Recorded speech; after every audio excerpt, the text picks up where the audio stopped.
What is going on, everybody? And today we are here for the first time ever here at Carowinds. We are so excited to be here, especially to get on Fury, which just looks amazing. This is the second park of our road trip, so this is so cool.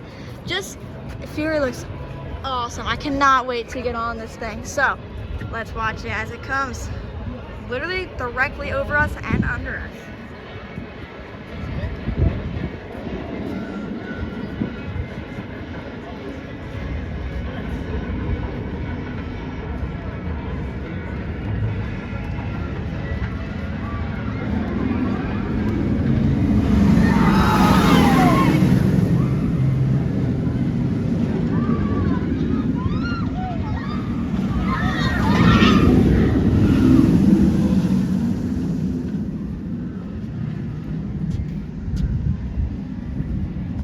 Yeah, that ride just looks so fun. And there's Thunder Striker, of course. We are, like I said, so excited to be here. First ever time here at Carowinds. Of course, we got the 4 main coasters here. Fury, of course, Thunder Striker. And Afterburn is somewhere in this park. And same with Copperhead Strike, which is towards the back of the park from what I've heard. But, yeah, so I will see you guys when we officially get inside of Carowinds. One of the coolest things about this park is that it is in both South Carolina and North Carolina. So you are in both states at once. For example, Thunder Striker over there is in South Carolina and Fury is in North. So it is just so cool. There's actually a line where you can walk literally in both states, which is so cool. So guys, like I was saying about the North and South Carolina thing. So this side, what is this? This side is North Carolina, I think. And this side is South, or it's the other way around. But there's no other place where you can hop on one side and you can literally jump to the next state. And now you're on the next state. It's so cool. There's no other place that really does that, no other park that does that. Also over here is Rip-Roaring Falls, which is the new for 2027 log flume, which is going to be the world's tallest log flume. So let's go over here and show us a little preview for it, which is actually really cool. When we are going towards Fury, we can actually see some of the construction for it. So that's actually really cool. I definitely like how they do this. We got Rip-Roaring Falls coming in 2027. World's tallest reverse drop on a flume ride. Reverse camelback drop on a flume ride. So yeah, this just looks super cool. I mean, that just looks crazy. Just imagine a drop like that on a log flume. Also a backward drop on a log flume, which is gonna be crazy. So it just looks so cool.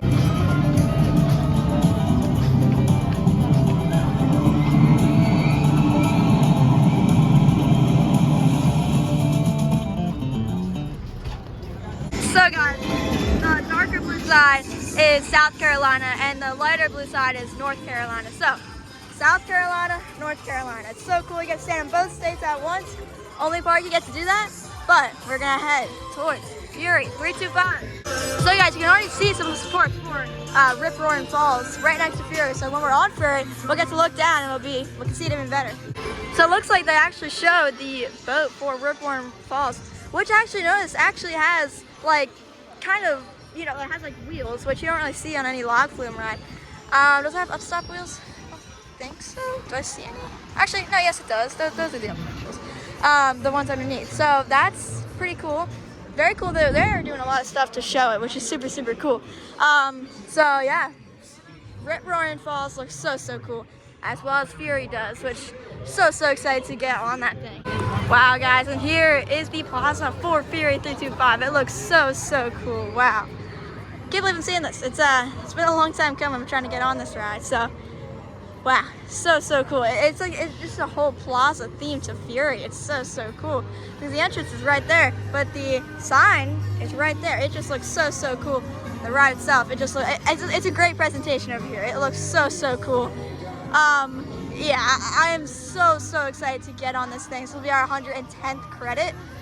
Man, we are both super excited for Fury 325. It's going to be absolutely amazing. I can already tell our Golden Ticket Award, best steel coaster all the way from 2016 to 2025, and I'm sure it'll be this year too. So let's hop on Fury for the first ever time.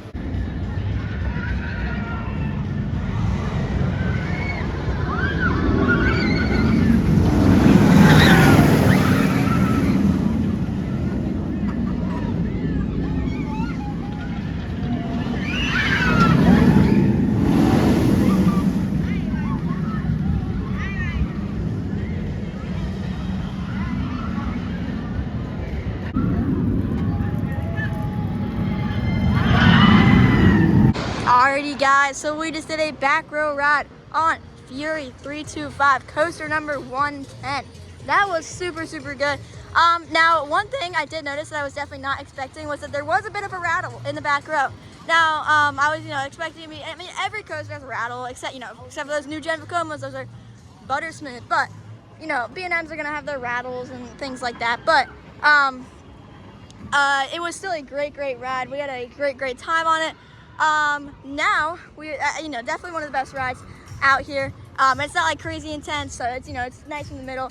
The drop does feel like you're dropping forever though, but I'm not 100% sure what we're doing next. We might just try to hit the the other 3 main coasters here, or maybe hurlers right over there, so maybe take a ride on it, who knows. Alrighty guys, so we're actually gonna head over here towards Thunder Striker to get our first ever ride. This will be coaster number 111. So super nice. So I will see you guys after we take our first ever ride on Thunder Striker. Wow guys, look at this. Thunder Striker is pretty much a walk-on, which is great. So far, not crazy crowded today.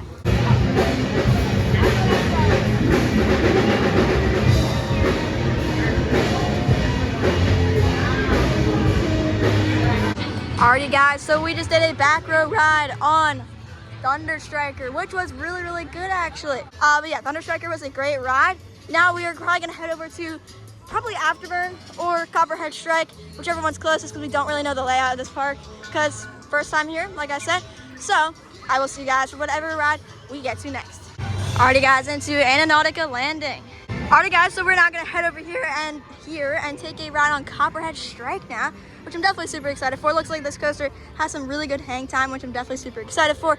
This will be coaster number 112. So of course, nice getting the credits, but it's even more nice just checking out all these new coasters. It's gonna be so cool. So excited for Copperhead Strike. So I will see you guys after we take our first ever ride on Copperhead Strike. Alrighty guys, so we just did a ride on Copperhead Strike, which was really good. We got back row, which was great. Very good hang time on that coaster. Pretty good airtime too in the airtime hills. We did try to go to Afterburn, but it broke down while we were in line. So we're gonna come back to that a little later. Now we're gonna get something to eat. It's about 6:40 right now, so we have about an hour and 20 minutes left. So we have still a good amount of time to get back over to Afterburn once we are done eating. But great ride on Copperhead Strike. Definitely like that coaster. That was coaster 112. Afterburn would have been 113, but hopefully we can still get that a little bit later today. But I will see you guys when we get to wherever we are going to eat. Alrighty guys, so actually none of the eateries are actually open. It's 7 o'clock, no eaters are open. A lot of the gift shops aren't open. It's one of the only ones because this is actually the exit for Thunder Striker. But we came in here to get this Thunder Striker flag here, which is cool. Super cool. My first coaster flag, so hey, that's nice.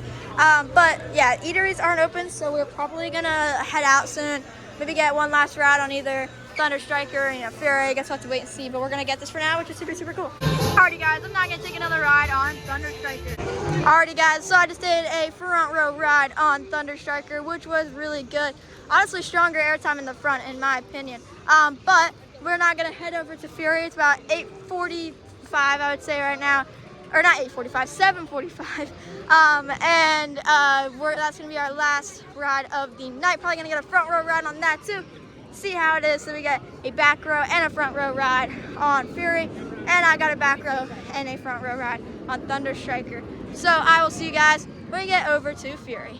Also guys, along with the Thunder Striker flag, we also got a Thunder Striker license plate, which we've been looking for a coaster license plate for a while now, because we were looking for a coaster license plate at Kings Island because we heard that they had them, but we found one here because there was none at Kings Island actually last year, but found this one, which is really, really cool. But now we're now gonna head over, we're now gonna take our last ride on Fury 325.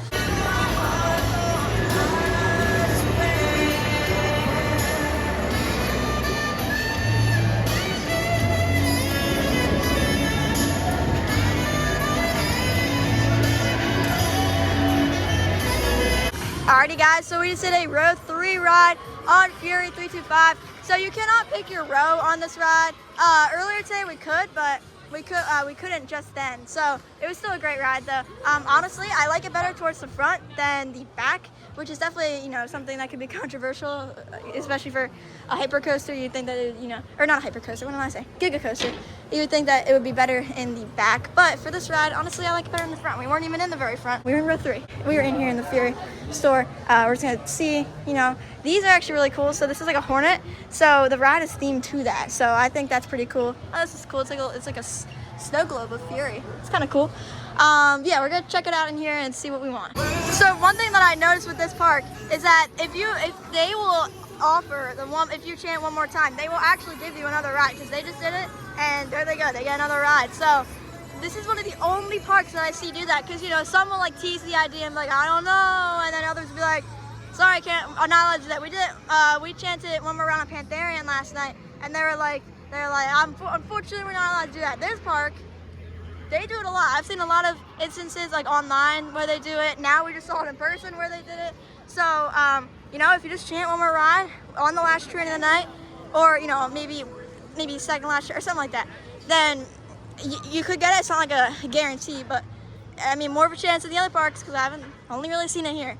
But that is going to do it for our day at Carowinds, our first ever visit. I have my thoughts on this park, and there is definitely, it's a good park, but there's definitely some improvements that they could do. First of all, they closed the stores like an hour before, park closing, which in some circumstances is normal. I get it.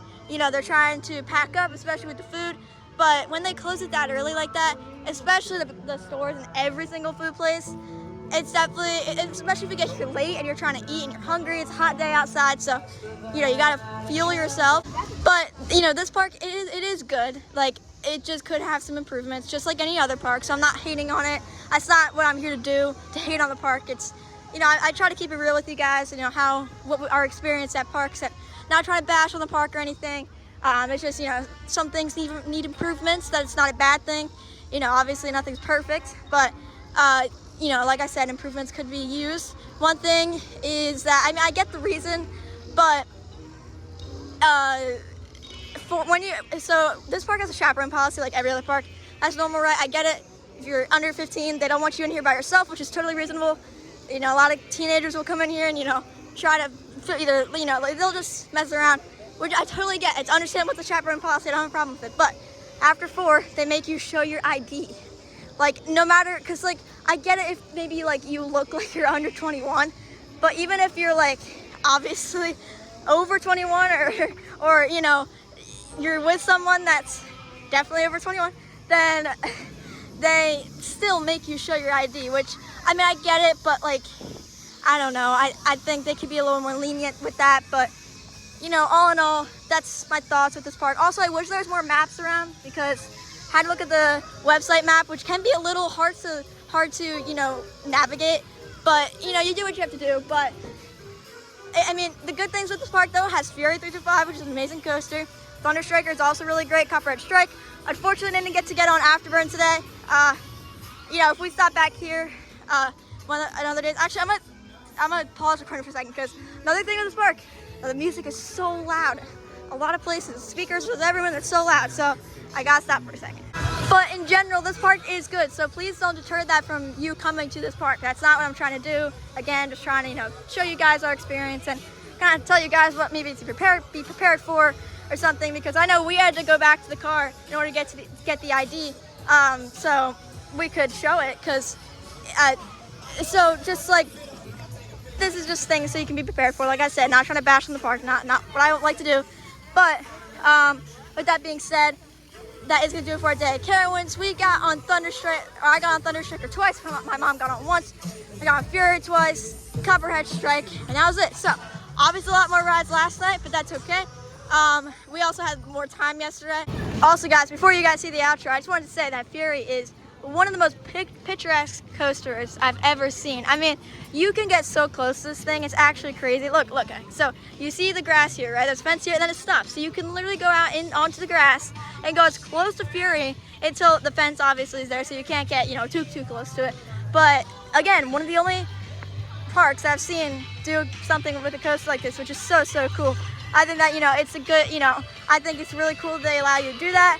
Because, you can get some really good off-ride footage. Also, it's just a really beautiful ride to look at. They even have panels over there by the front entrance that you can look at when it's going down its treble cliff, and then goes into this little outer bank here. So, this coaster is very picturesque. I can definitely say that. You can even go touch a sport if you wanted to.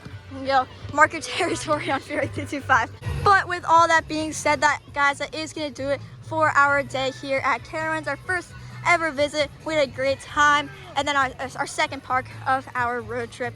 But with all that being said, that is going to do it for this video. I hope you guys enjoyed. If you did, be sure to like, comment, and subscribe.